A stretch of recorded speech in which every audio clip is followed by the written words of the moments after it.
Vamos hasta tribunales. La siguiente información tiene que ver con el pedido, en este caso, de recuperación de banca. La compañera Emilza Ponte tiene novedades. ¿De qué dice el abogado de la señora González? Bueno, que habla justamente de un juicio político inconstitucional en este caso, porque no tenía los argumentos necesarios que se requiere. Vamos a escuchar. Emi, adelante. ¿Para resolver esto de manera inmediata?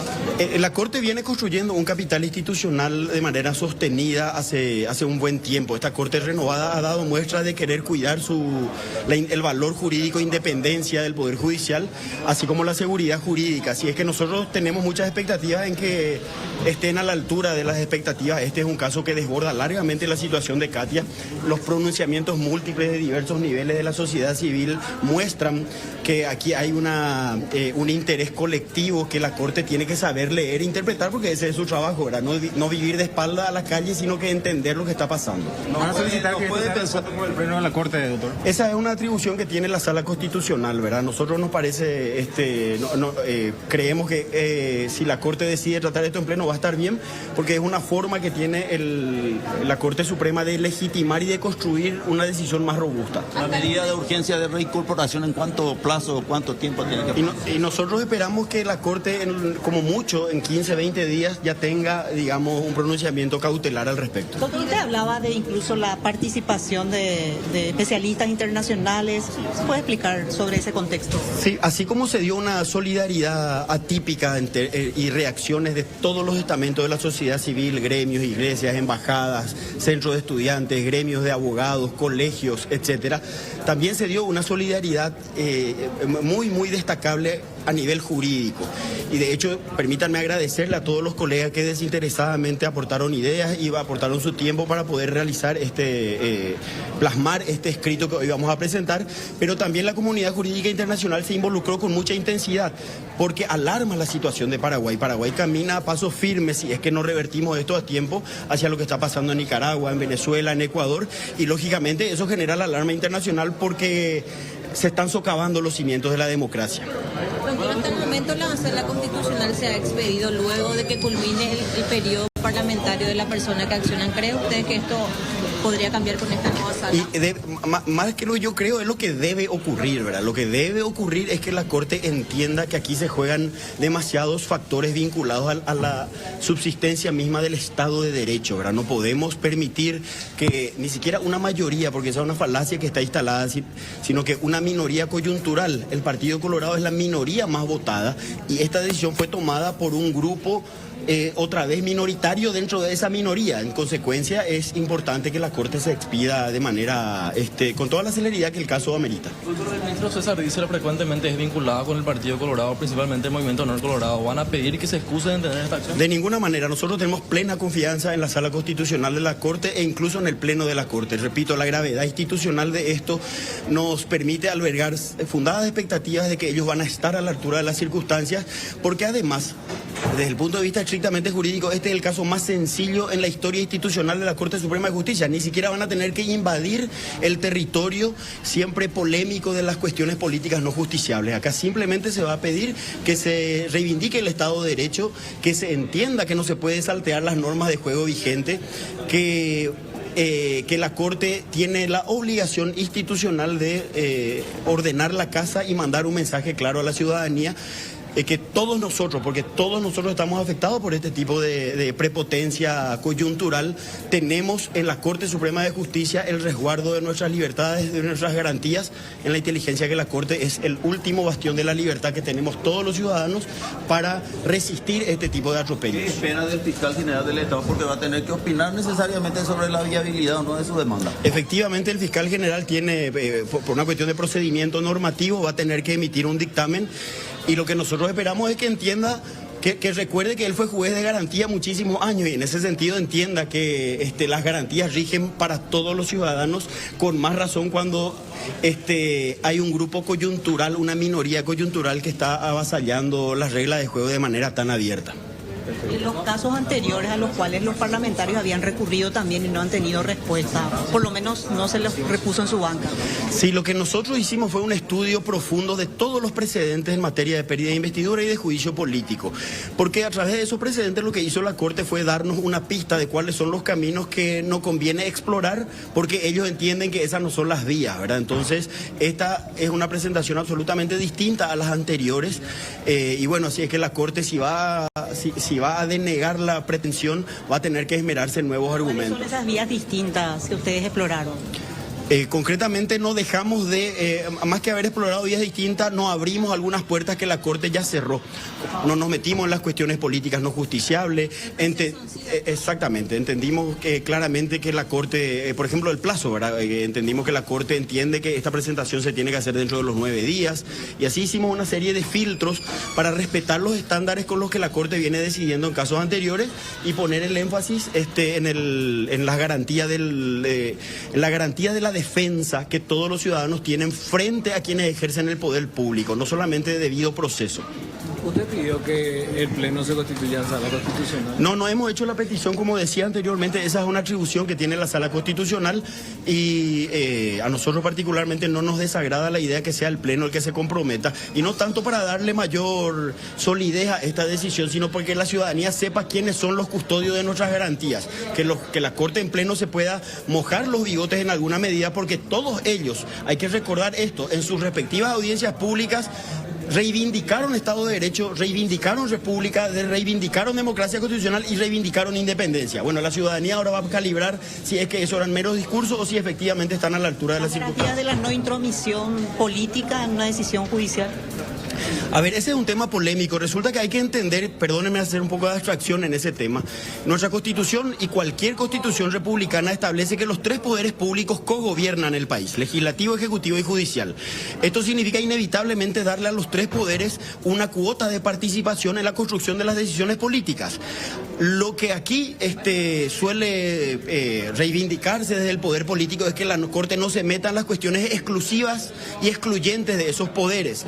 Y más allá de que ese es un tema polémico, nosotros no vamos a entrar por ahí, reitero, porque si bien podemos eventualmente acordar con la vigencia de la doctrina en las cuestiones políticas, eso no significa en ningún caso en el mundo esto, de que los poderes judiciales no puedan controlar la regularidad en la toma de esa decisión política. Y agrego, precisamente, se enfatiza mucho acá que las decisiones políticas no necesitan fundarse mucho porque dependen de los números, dependen de los votos. Precisamente porque eso es así, es que se pone muchísimo acento en el respeto a las garantías del debido proceso, en el respeto a los protocolos establecidos para validar esas decisiones políticas. Muchas gracias. Robert Marcial González, hermano de la ex senadora Katia González. En estos momentos la acción de inconstitucionalidad de la Secretaría de la Sala Constitucional de la Corte hace la presentación oficial dentro del marco establecido. Plantea que dentro de la premura la instancia judicial se expida como corresponde para restablecer en su banca a Katia González. En ese contexto, lo que el abogado confía por un lado que no habrá intromisión, que por encima de toda la coyuntura exista y prevalezca la interpretación constitucional.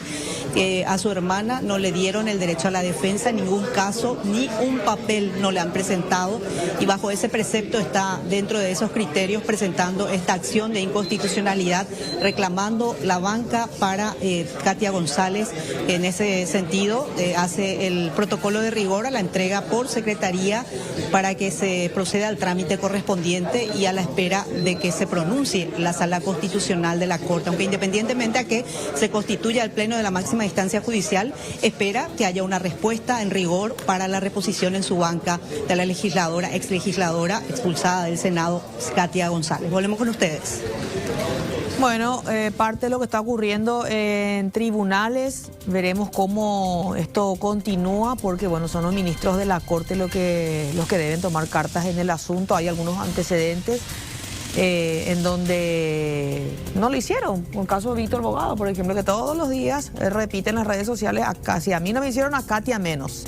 ¿Verdad? Es lo que él señala en su cuenta de Twitter. Estamos viendo en pantalla al abogado de Katia González, que es al mismo tiempo el hermano de la ex senadora del Encuentro Nacional. Presenta entonces un pedido de reposición. Seguramente en breve iremos hasta el Congreso también para saber qué opinan los legisladores sobre este proceso que se acaba de iniciar. Gracias, Emi. No sé si hay algo más que quiera agregar. Y a ver.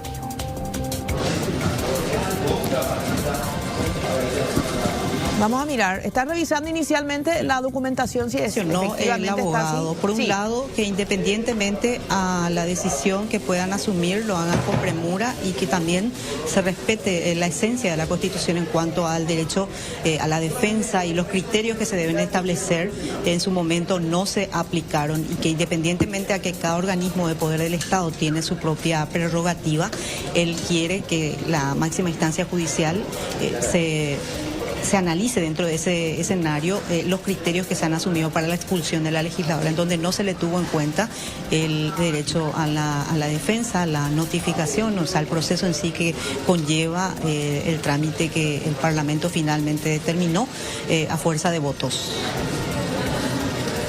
Bueno, seguimos con tus imágenes, Emi, porque entendemos que es el tema político-judicial del momento. No, hombre, Katia. Vamos a escuchar lo que dice el abogado.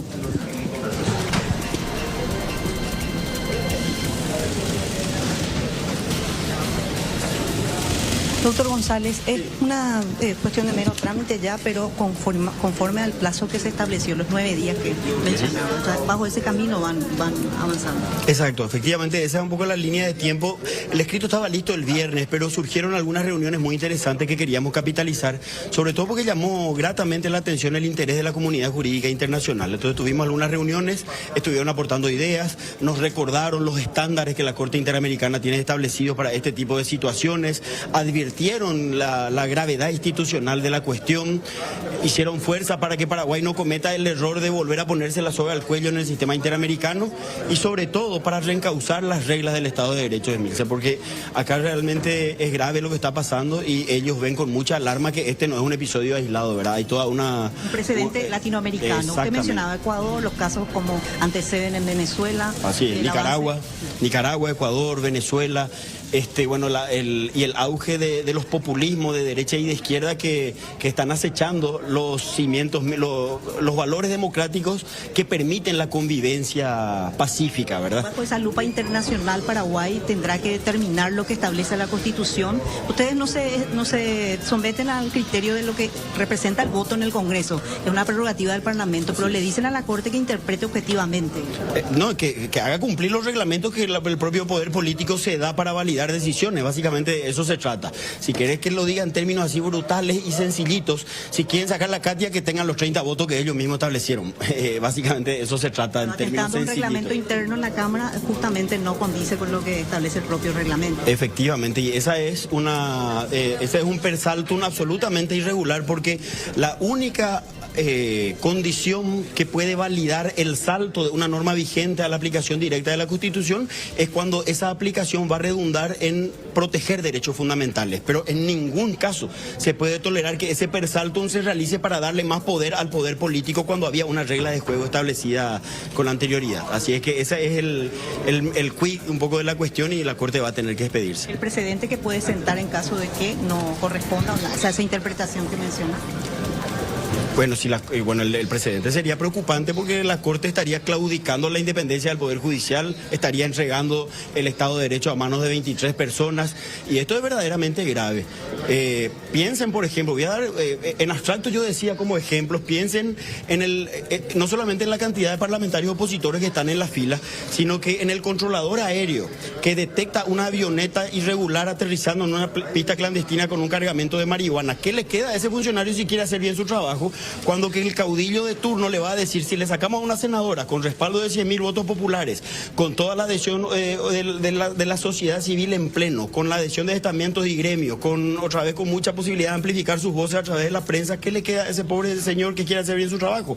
O al fiscal, y hoy está pasando esto, ¿no? Un ejemplo, que en Curuguaté encuentra un galpón con armas de contrabando o con cocaína y que quiere hacer bien su trabajo. Entonces, inaceptable. ¿Qué le quedan a las minorías, la que el ministro de Agricultura ayer decía que no tienen cabida en nuestro país? Fíjense lo grave del asunto. ¿Qué le queda a la ciudadanía hoy? Porque fíjense lo que pasó ayer en la calle Artigas con el agente de tránsito que entrega su placa, por decirlo de alguna manera, a un guardia de seguridad privado que está custodiando los intereses de ese sector y está dirigiendo el tránsito para todos nosotros. Es gravísimo lo que está pasando, y la democracia no es solamente la regla de las mayorías, que reitero, ni siquiera son mayoría estos, sino que sobre todo se define como la protección de las minorías. De eso se trata por toda la historia autoritaria que nosotros tenemos a cuesta.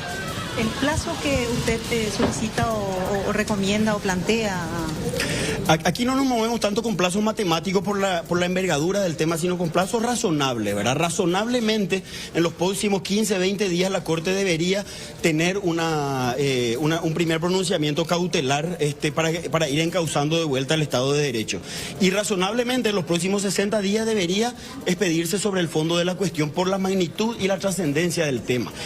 Va a poner a prueba este tema a nuestra Corte Suprema, a nuestro Poder Judicial, porque se involucró a plena luz del día toda la sociedad civil organizada, gremios de producción, estamentos, centros de estudiantes y todo aquello que en definitiva, independientemente de nuestra diferencia, entendemos que el valor libertad, el valor, valores como la opinión, el control del ejercicio del poder, la minoría, la disidencia, las voces contrapuestas son un activo importante para fortalecer la convivencia. Doctor, pero ahí esa independencia de poderes.